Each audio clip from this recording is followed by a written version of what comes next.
Hello mga sisi loves! Ayan, so pinapa-blender yan ni sir at pinapalagyan niya ng gatas. Hindi ko alam kung anong tawag dyan. Para nung pagtingin ko, unang tingin ko gabi. Pero hindi, pag na-blender mo siya, para siyang gatas. So, hindi ko alam kung anong lasa kasi hindi ko naman tinikman. Kasi nga, parang ewan ko kung luto na ba yan, kung hindi naman talaga niluluto yan or ganyan lang talaga. Tapos, lalagyan mo lang siya ng gatas. Sabi ni sir, parang gamot something, ganyan. Ewan ko. Tapos, nagluto lang ako ng itlog. Ayan, 3 itlog sa steamer para naman almusal din ni Lola. Bibigyan ko si Lola niyan and then nung itlog. Ayun lang yung breakfast niya today. Kasi nga, diet siya. And then, ganyan yung look niya. O, 'di ba? Para siyang gatas lang. Ewan ko kung anong tawag doon. Message niya na lang dyan kung anong tawag nun.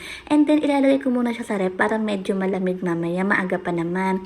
And then, pagpasok ko ng kwarto, tulog pa sila. So, ako, binubuksan ko na yung kurtina pagka alas 9 na para makapag-map na ako, makapag-umpisa na ako ng linis, ganyan.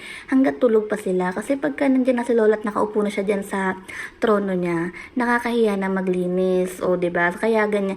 Tulog pa sila, naglilinis na kaagad ako. Inaagahan ko talaga para mauna ako sa kanilang gumising. And then, makapaglinis na ako agad. Pagising nila, tapos na ako.